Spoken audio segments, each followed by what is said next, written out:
안녕하세요. 가족법인 설립을 생각하고 계신가요? 이게 참 장기적으로 보면 아주 중요한 자산관리 도구가 될 수 있습니다. 그래서 오늘은 성공적인 가족법인 설립을 위해서 시작하기 전에 반드시 검토해야 할 핵심적인 5가지 사항을 하나하나 짚어보려고 합니다. 자, 성공적인 가족법인, 어디서부터 시작해야 할까요?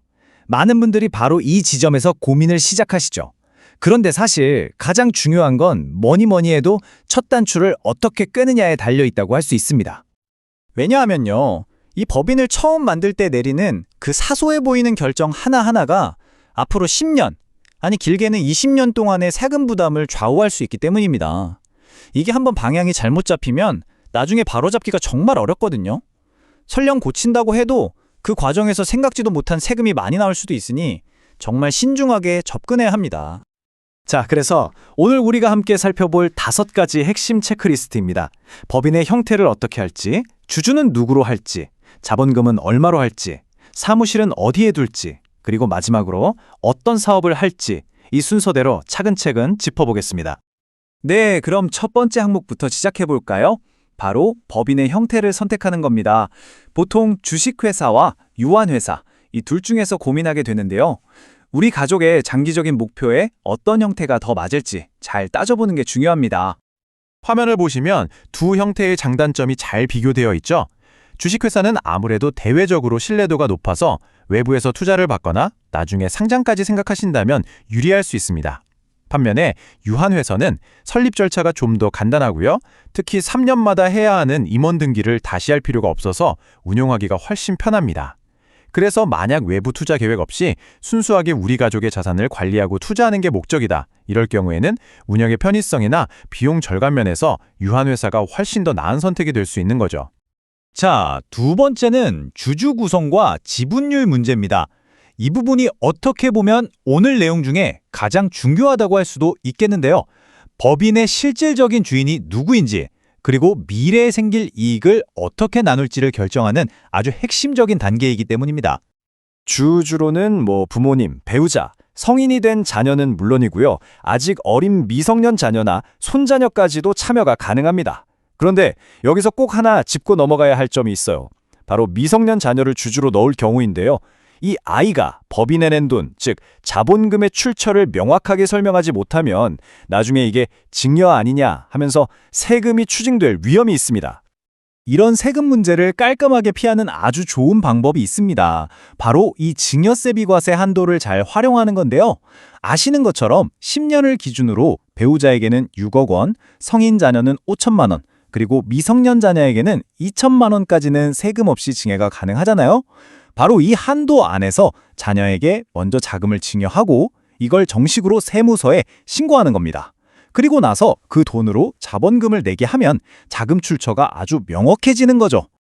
지분율을 나눌 때도 좀 전략적으로 생각해야 합니다. 나중에 세금을 좀 분산시키는 효과를 생각하면 한 사람이 모든 지분을 갖는 1인 주주 형태는 그다지 권장되지 않습니다. 그리고 또 하나 실무적인 팁을 드리자면 만약에 법인 이름으로 은행에서 대출을 받을 계획이 있으시다면 대표이사의 지분을 50%를 넘게 설정하는 게 대출 심사를 받을 때 유리하게 작용할 수 있다는 점도 기억해 두시면 좋겠습니다. 자, 이제 세 번째 체크리스트, 자본금 규모 설정으로 넘어가 보겠습니다. 법적으로는 정말 적은 돈으로도 회사를 세울 수 있지만 이게 또 실무적으로는 법인의 신뢰도와 바로 연결되는 문제라 중요하게 다뤄야 합니다. 법적으로만 보면 자본금 100원만 있어도 법인 설립이 가능합니다.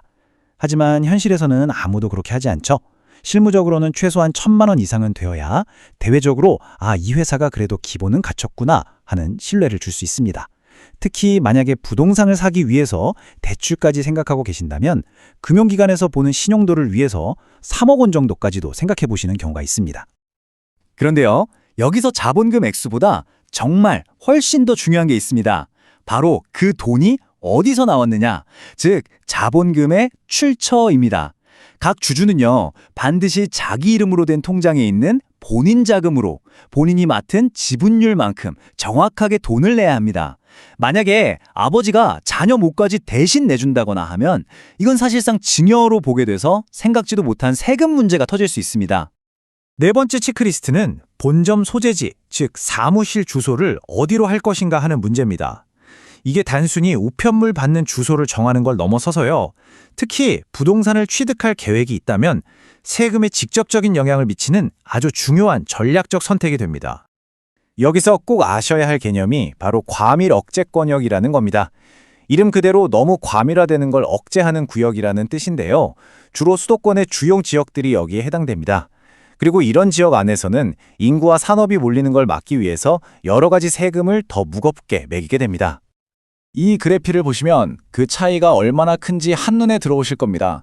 과밀 억제권역이 아닌 곳에서 부동산을 사면 취득세가 4.6%인데 만약 과밀 억제권역 안에 법인을 세우고 5년 안에 부동산을 사게 되면 취득세율이 9.4%로 거의 2배가 뛰어버립니다. 이게 금액으로 따지면 수천만 원, 많게는 수억 원의 세금 차이를 만들어낼 수 있기 때문에 정말 신중하게 결정하셔야 합니다. 그렇다고 해서 세금 피하려고 주소만 지방에 빌려놓으면 되지? 이렇게 생각하시면 절대 안 됩니다. 이런 식의 페이퍼 컴퍼니는 나중에 세무조사 받으면 법인 자격 자체를 인정받지 못하는 아주 큰 위험이 있습니다. 현실적인 대안으로는 공유 오피스 같은 곳을 활용하는 방법이 있는데요. 다만 이 경우에도 가끔씩 가서 업무를 보는 기록을 남긴다거나 하는 식으로 사업에 실질이 있다는 증거를 꼭 갖춰두시는 게 중요합니다. 자, 드디어 마지막 5번째 체크리스트입니다. 바로 사업 목적을 설정하는 건데요. 법인 등기부등본에 어떤 사업을 할 거라고 적어놓느냐, 이 부분을 처음에 어떻게 설정하느냐에 따라서 나중에 들어갈 시간과 비용을 크게 아낄 수가 있습니다. 그러니까 현명하게 사업 목적을 정하시려면 당장 할 사업뿐만 아니라 앞으로 한 5년에서 10년 사이에 혹시 이런 사업도 할 수 있지 않을까 싶은 것들까지 전부 다 처음부터 폭넓게 적어놓는 게 좋습니다. 왜냐하면 나중에 사업 목적을 하나 추가하려면 주주총회도 열어야 하고 정관도 바꿔야 하고 또 변경 등기까지 해야 해서 절차도 복잡하고 돈도 또 들어가거든요. 그래서 법인을 처음 만드실 때 화면에 보이는 예시처럼 부동산 임대나 매매, 개발업은 기본으로 넣고 또 컨설팅, 금융투자, 자산관리, 요즘 많이 하시는 전자상거래업까지 가능성이 있는 사업 목적은 최대한 다 포함시켜두는 것이 아주 유리한 전략이라고 할 수 있겠습니다. 자, 그럼 오늘 살펴본 내용 최종적으로 한번 정리해 보겠습니다. 첫째, 법인 형태는 우리 가족의 사업 목적에 맞게 주식회사나 유한회사 중에서 신중하게 선택해야 합니다. 둘째, 주주 구성은 나중에 증여세 문제가 생기지 않도록 처음부터 깔끔하게 설계해야 하고요.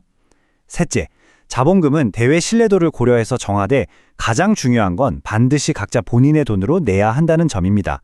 넷째, 본점 소재지는 과밀 억제권역의 무거운 세금 부담을 피할 수 있는지 꼭 검토해야 합니다. 그리고 마지막으로 사업 목적은 미래의 확장 가능성까지 모두 담아서 폭넓게 설정하는 것이 지혜로운 방법입니다. 오늘 이 내용들이 앞으로 전문가와 상담하실 때 든든한 기초 지식이 되기를 바랍니다. 들어주셔서 감사합니다.